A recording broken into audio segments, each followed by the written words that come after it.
Picture this dipshit paradise. July 1969. Neil Armstrong's taking his little moon stroll while back in Alabama. The CDC's throwing an office party. Reason: Macon County just broke their all-time ice cream consumption record.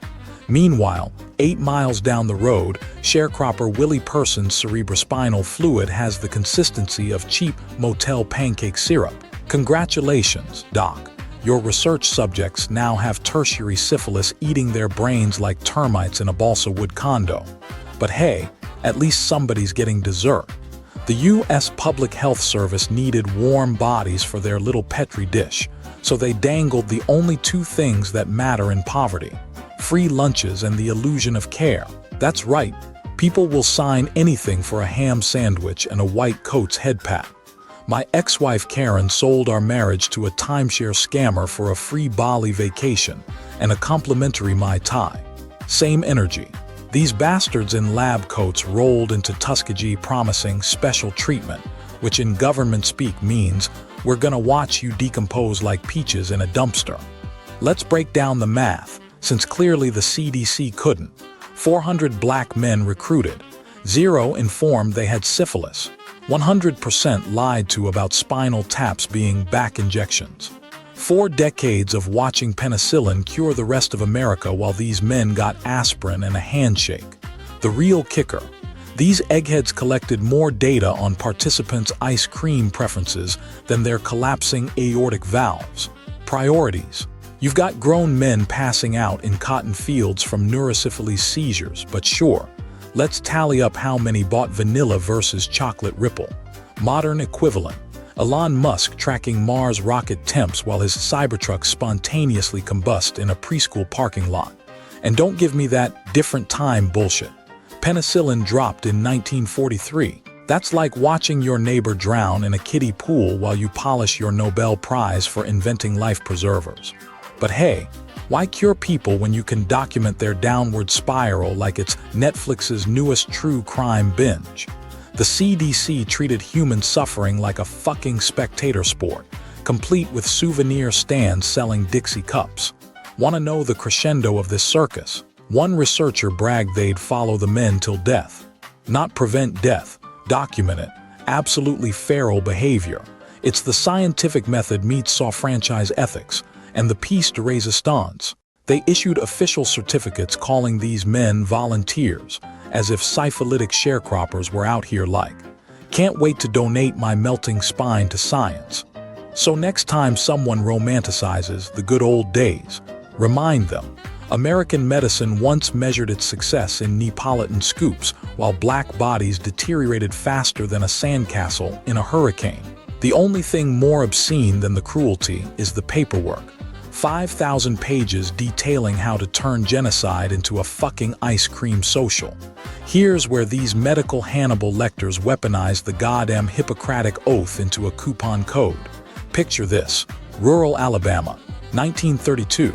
Cotton's rotting on the stalk because the Depression's punching farmers in the kidneys. Enter the U.S. Public Health Service wearing lab coats starched sharper than a Klansman's hood, rolling into town like they're saints handing out golden tickets, except the ticket is late-stage syphilis and the prize is a coffin paid for by taxpayers. They called it the Tuskegee Study of Untreated Syphilis, but really, it was a human junkyard sale. 400 black sharecroppers got the hard sell. Free health care, hot meals, ride to the clinic in a shiny government Pontiac. What they didn't mention: the Pontiac's last passenger was a corpse. The hot meals came with a side of spinal tap torture, and the health care consisted of aspirin labeled as magic bullet medicine.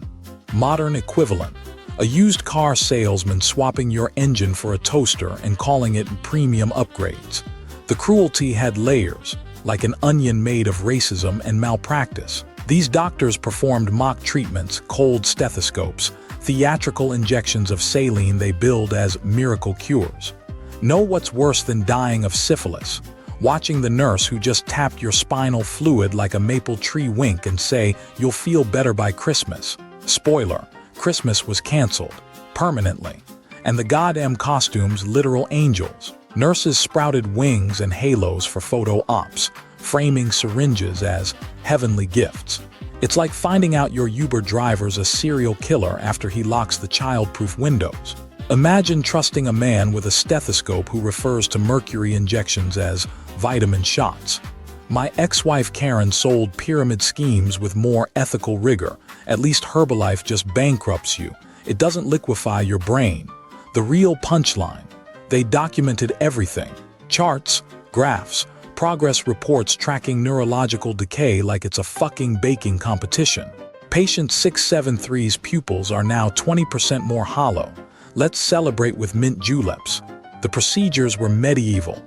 Lumbar punctures without anesthesia, blood draws from collapsing veins. Autopsies performed before the patient died because why wait for death when bureaucracy can rush it along? 40 years they kept this carnival running. 40. That's longer than most Hollywood marriages and with a lower survival rate. Penicillin dropped in 43. Too bad. These lab-coated ghouls intercepted mail, threatened local doctors, created an entire shadow healthcare system just to ensure not one motherfucker got cured. It's like building a secret basement under a hospital just to breed rats and charging the rats rent. The special free treatment. A carnival game where every sharecropper won sepsis. The grand prize. A formaldehyde swimming lesson courtesy of the U.S. government. Nobody screamed because the only witnesses were trees, and Alabama pines don't testify. Modern equivalent. Pfizer launching a TikTok dance challenge where the final move is collapse credibly. 1947 wasn't just the year Jackie Robinson broke baseball's color barrier. It was also when Uncle Sam decided syphilis research needed its own VIP guest list. Penicillin was curing idiots nationwide at a 90% success rate, so the geniuses at the U.S. Public Health Service panicked like TikTok influencers facing relevance extinction. Their solution: deploy an operational budget rivaling NASA to ensure nobody in Macon County got healed. They weren't doctors anymore. They became biological bouncers blocking the velvet rope to health. Modern equivalent.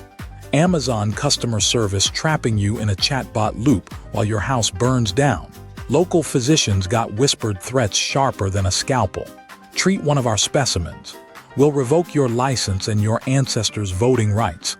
The US even forged, dear patient, letters explaining penicillin shortages, typed on government stationery thicker than the skulls of bureaucrats who signed off on this. Patients kept shuffling into clinics for what they thought was a special medicine, only to receive sugar pills disguised as treatment, like getting a Band-Aid after donating a kidney. Pharma bros today wish they had this level of commitment to shareholder value. Diagnoses became a linguistic circus. Real symptoms, paralysis, dementia, weeping sores, got rebranded as bad blood, a term so vague it could have been a rejected My Chemical Romance album title. Doctors documented ocular degeneration with the enthusiasm of Yelp reviewers while offering zero interventions. I see your optic nerves have the structural integrity of wet toilet paper. Anyway, here's a lollipop and a tombstone discount coupon. It's the medical version of rearranging deck chairs on the Titanic, if the deck chairs were human lives and the iceberg was federal funding. Let's talk logistics. They recruited black chauffeurs to tail participants, intercept pharmacy orders, and sabotage local clinics. Imagine Uber drivers moonlighting as Grim Reaper interns. Meanwhile, wives like Audrey Pollard begged for penicillin after miscarrying 6 babies. The response: sorry, ma'am. This trial's BYO cure. They gave her vitamin tonics while her husband's spine dissolved like aspirin in water. Modern parallel. Elon Musk sending thought-provoking tweets as a Tesla autopilot drives you into a lake. The USDA got involved too, because of course the agency that ignores starving farmers wanted front row seats to neurological collapse. They tracked crop yields alongside syphilitic lesions like some deranged Farmville spin-off. Corn withered. Drought. A man's aorta exploding. Fascinating data point. It's the ultimate bureaucratic 2-for-1. Racism and bad science wrapped in a taxpayer-funded bow. The participants' average life expectancy hovered around Reinhard Heydrich's vacation plans, brief and tragic. By 47, The control group's survival rate was on par with mayflies at a fireworks factory. Yet the docs still scribbled notes like, "Subject exhibits terminal optimism despite lacking a functional central nervous system." My divorce attorney showed more empathy during my asset liquidation, and he charged by the tier. Fast forward to wives finding husbands swinging from barn rafters when the pain got too cosmic. Penicillin could have stopped it in 48 hours. Instead, the government spent 4 decades ensuring these men died as slowly and photogenically as possible. The human equivalent of screenwriting a Saw movie with public funds. But let's reset the calendar to April 1972, the same week Charlie Duke's boot prints fossilized on the lunar surface. Down here in Alabama, 28 human time bombs were detonating in real time. Penicillin, discovered before Duke's parents shared their first awkward kiss at a sock hop. Yet Tuskegee's test subjects were still getting placebo pats on the head while treponema pallidum tap danced on their brainstems.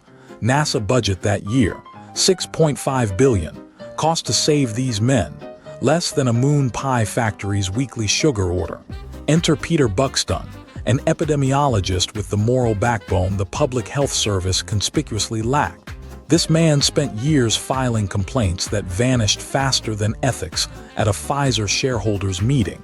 Picture this hero stumbling onto documents proving the study still wasn't buried. Like finding your grandma's ashes in a Kohl's clearance bin labeled active sale. His reaction probably matched mine when discovering my ex-wife turned our wedding album into a dartboard. The timing wasn't just ironic, it was cosmically vile. As Gene Cernan skidded lunar dust across the Sea of Serenity, Alabama autopsies revealed men whose hearts resembled overcooked lasagna. Cause of death, officially listed as natural causes with the same integrity as a Tinder profile photo. One victim's chart actually read complications from being poor and black, though some pencil pusher later scribbled cardiac arrest to keep it OSHA-friendly. Here's the kicker. The CDC reviewed the study that January. Their conclusion, let it ride, death makes for bitchin' histology slides. These weren't scientists. They were grief vultures circling a policy-made mass grave. Modern equivalent, Elizabeth Holmes reviewing the Rano's trial results and going, love what the blood loss is doing for patients' complexions. When Buxtun finally leaked to the Washington Star, officials panicked like frat boys realizing the pledge cam footage went viral. The study got shut down faster than a MAGA rally in a Shark Tank. By then, 28 freshly planted corpses, 128 survivors carrying enough neurological damage to make a Powerball addict say, yeah, that's too much suffering. The kicker, penicillin provisions were finally approved, 3 decades after every drugstore in America started stocking it next to the candy cigarettes and racism. Apollo 16 brought back 400 pounds of moon rocks, Tuskegee's takeaway, proof that institutional evil doesn't require Bond villains, just mid-level bureaucrats with cushy pensions and the empathy of a lit cigarette. The same government scrutinizing lunar bacteria shrugged at black bodies rotting from the inside. Priorities, people. Why cure terrestrial syphilis when you can achieve space syphilis by 1984? And let's autopsy the absurdity. NASA engineers triple-checked every bolt on that Saturn V rocket. Meanwhile, Public Health Service docs didn't even pretend to wash blood off their spreadsheets. Their legacy, pioneering a new field of weaponized neglect, call it malpractice with fireworks. Today's pharma CEOs nod respectfully at their innovator spirit while jacking up insulin prices to fund yacht-based gender reveal parties. The survivors sued for $37 million, settled for $9 million after legal delays slower than syphilitic dementia, adjusted for inflation, roughly 2 cents per night of WEEPING Chinese letter. But hey, America landed on the damn moon. 1997, President Clinton apologizes with the solemnity of a telemarketer reading a hostage statement. Our government failed to tell the truth, was clearly racist. Translation: we regret getting caught before inventing plausible deniability. Survivors got VIP invites to the White House, same building that greenlit their torment. The only thing thicker than the symbolism, The medical files still labeling them volunteers. Fast forward to 2020. COVID vaccines roll out faster than a crypto scam. But in black communities, side-eye denser than a Kardashian's Instagram filter. Grandsons of Tuskegee test subjects memed it best. Free government shots. My family's already done one clinical trial. 5-star rating on Yelp for ethical bankruptcy. Modern distrust isn't conspiracy, it's inherited trauma. Like getting a beware of dog tattoo because your grandpa got mauled by a government-issued golden retriever. And pharma's response. Pfizer CEOs pirouetting through interviews like, "We pinky swear it's not Tuskegee 2, electric boogaloo." Meanwhile, FDA approval moved at 2 speeds. Warp drive for Wall Street's stock buzz, snail pace for actual safety oversight. The irony. Same White House that weaponized syphilis now begged minorities to trust syringe-wielding strangers. It's like Jack the Ripper hosting a women's self-defense seminar. The legacy. Tuskegee birthed a generation of POC who treat CDC pamphlets like CIA psyops. Can you blame them? When your granddad's free health care involved spinal taps without anesthesia and autopsy bribes hidden in funeral home contracts, skepticism isn't ignorance. It's Darwinian survival. Modern anti-vaxxers co-opted this trauma to sell CBD oil and ivermectin horse paste. Imagine hijacking Auschwitz survivors' pain to promote essential oils. That's the grift. Final score. Tuskegee deaths. 128 COVID deaths in black communities. 1 in 500 trust in public health. Deader than disco the moral. Humanity doesn't learn. It rebrands. We swapped Tuskegee's free burial stipends for GoFundMe healthcare. Same exploitation, now with blockchain. So subscribe if you still trust any institution that considers do no harm optional fine print, and ring that bell for the next wave of ethical casualties. Until then, stay skeptical, stay alive, and remember, your tax dollars still fund more lunar rovers than rural syphilis clinics. Priorities.